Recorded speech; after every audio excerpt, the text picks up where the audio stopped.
But now to something we can all agree on. FAU finishes the season strong. 4 straight wins. Put up your owl fingers.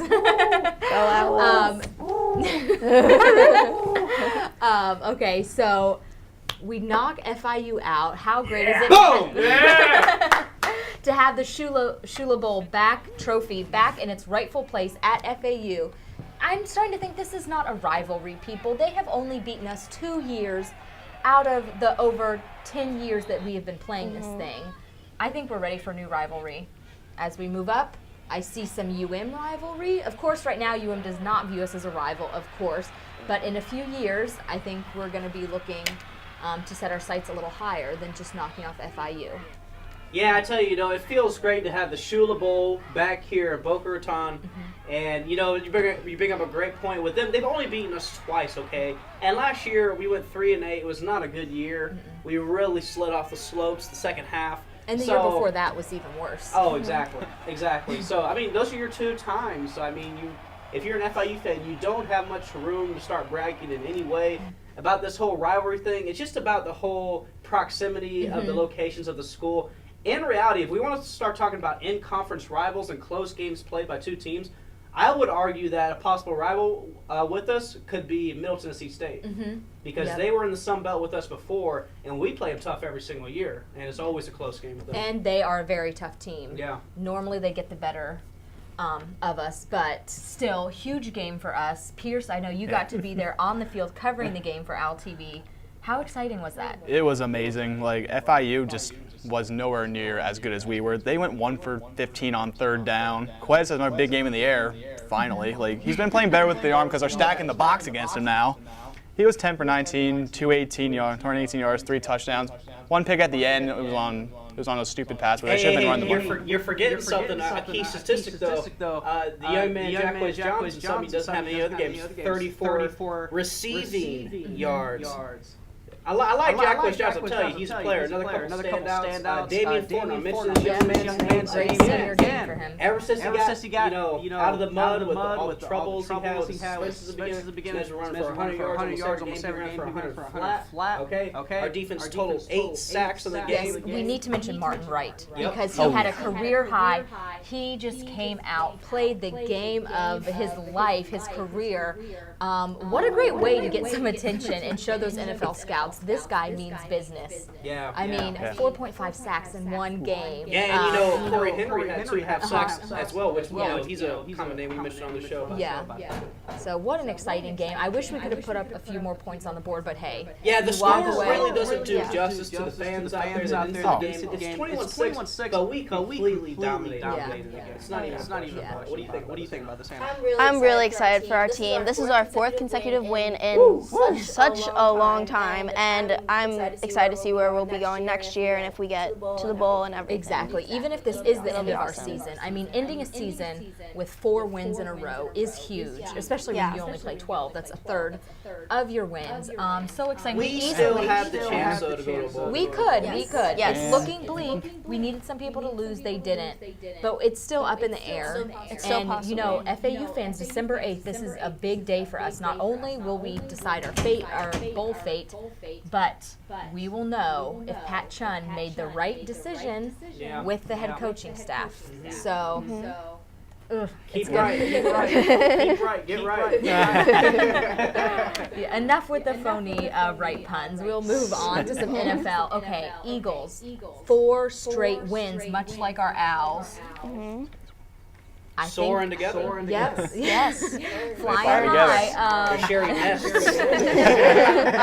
So what is the deal? Are the teams bad? Are the Eagles getting better? I'll tell you what the deal is, Taylor. I hate to cut you off here, but I got to speak on this. Nick Foles is turning into a great quarterback. This guy's not thrown. He didn't throw an interception last week. A lot of weeks he goes by and look on the ESPN stats. He doesn't throw any interceptions, period. I mean, that is a great statistic when you're comparing him to the other quarterback, Michael Vick, who's fumbling, throwing interceptions, getting hurt too. And Nick Foles just really coming alive in Chip Kelly's offense. Exactly. Their defense is playing great too for Philly. I have to agree with Todd on this one. He hasn't thrown an interception. Also, he's thrown 19 touchdowns. And also, he is Not actually starting since week 1 too. Oh no. Yeah, this is And also, he is. This is the second most since Peyton Manning did this year with 20. So I think he could break it. There's no doubt he will break it. Shady McCoy is playing great. 79 yards on 19 carries. He's doing his thing.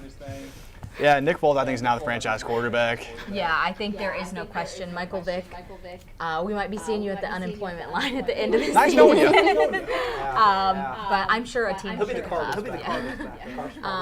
Well, and that brings up a great point. You know, the Cardinals, this was not an easy win. They did not play good this game, I really don't think. Carson Palmer was responsible for 3 turnovers during the game. Typical. Did not play very well compared to Nick Foles. He is playing outstanding. Yeah, definitely have to agree with that one. But still, Carson Palmer did put his team in a chance to win. He still threw 300 yards and 3 touchdowns. That is true. I tell you what, Fitzgerald had an amazing catch in that game, and the Cardinals are not a team to scuffle over here. They are 7-5, I believe, and you know they just in that really tough NFC West, so it's not looking good for them to make the playoffs. But As of late, they've been a hot team, though. This isn't Yeah, exactly. Jacksonville. Yeah, You know, exactly. this is a team that does have some talent. Unfortunately, the Eagles were just better this week. So we will see. I mean, do you guys think the Eagles? I no doubt they're better than the Redskins, the Giants, better than the Cowboys. I think so because I mean, how consistent has Nick Foles and not only Nick Foles, but Shady McCoy. Shady McCoy has 79 yards rushing. That helps. That helps. The defense is playing great. I don't talk about it enough. I don't have as many stats here on the paper, but I mean the defense. I mean they're playing great, and you know how Tony Romo is, guys, at this time of the season. So I see the Eagles end up taking the NFC East, and you know the Cowboys may make a wild card spot possibly, but you know we'll see. But I do think the Eagles are better. Yeah, you just don't really know what Tony Romo you're going to get. I mean, if you get the good Look Tony what happened Romo, on Thanksgiving. he can have a great game. If you get the other Tony Romo that seems to show up more in the late season, not so much. I think it might be a walk in the park. And also, Pierce, I know your face was full of turkey and stuff on Thanksgiving when you were watching that Cowboys. Boy, I tell you, what was happening in the first half there? I mean, there you go. yeah, they were down, and then Tony Romo just pulls them back. I don't know how. He's been possessed by some other form of, I don't know who it is. It's definitely not Tony Romo. He's got a split personality. And also, What are you to lose it? how is it every year that the Cowboys and the Redskins, either the Giants or the Eagles, play on the last game of the season for the division? Yeah. It's been that last like 4 years. Yeah. How does that happen? It's in Dallas, though, so I don't know where it's. Yeah, you never know with that team. But the Monday night game, what an exciting one. We had New Orleans Saints taking on the Seahawks, of course, at home. It's tough for anyone to go in there and take down the Seahawks. Of course, the Seahawks were victorious, a huge win over New Orleans. I'm starting to look at the Seahawks a little differently now. They came out of nowhere, honestly. I will say that. You I know, won't they say were nowhere. a great team last year. They're 11-1 this year after the big win Monday night. But golly, I tell you what, New Orleans really showed a lot of weakness in that game as far as playing on the road, which we've talked about before on this show. I got a stat here. When you only run the ball for 44 total yards as team total, okay, with 7 penalties, that's not going to produce success, as well as Drew Brees threw for less than 200 yards, and he fumbled. They were also held to 180 yards total. Yeah, And that's also, huge. all right, the reason I'm not so talking about this, Russell Wilson, 14-0 in career at home, and that 12th man is just ridiculous. Yeah, That is real. Yeah, I mean, Russell Wilson, he's a great player. That's no doubt. What do you think, Hannah? Well, he did run over 300 yards, so. He passed for three. Past 300 yards, I'm He sorry. ran 47. Bobby, you know, he's got that capability to run for that many, too. I mean, he was running the ball as well. I'll give credit to the Saints defense, though. Marshawn Lynch, I don't think he made it over 50 yards. He did not. But He did not. He didn't. 45. Yeah, but I mean, at the same time, really, they mean, put up over 30 points. I'm trying to put a trying bright to throw him a spot bone. here. Yeah. Speaking of bones, actually, we have our guest, of course, Theodore, on this week. Teddy. So, of course, we have the big what he's Sunday night choosing game. today. Speaking of New Orleans. Carried by Adiel Gomez, the yes, professional student media analysis. advisor. So, Teddy, say your hellos, and then who is he going to pick? Carolina or the Saints? This is a tough one. All right, are you ready for your pick, young man? All right, Go. let him loose. Front Go, center. go, go. He likes to say Let him hello to bring everyone Pierce first. What's up, You know Teddy? he does this. Oh. Wait a minute. And No, I think here's we've the got a decoys. flag. We got He's a tail wagging. I'll take the tail. Wait a minute, his tail's wide. I think he's picking it. Wait, Oh, well, hey, everybody hands on the table. Yep. Hands Wait. away. Hands away. Where's he gonna go? Where's he? Whoa! Oh, a Carolina. Oh my God, a Carolina. Look, he sat down and played for real. How about that? Wow. I wasn't expecting that. Do you guys agree with that? Oh, It's a tough Carolina, one. Yep, I'm gonna It's say a yes. tough one. I'm gonna say yes. I think Carolina will beat New Orleans. They've won how many straight? Anybody know? 9, 10, 9? I'm not sure.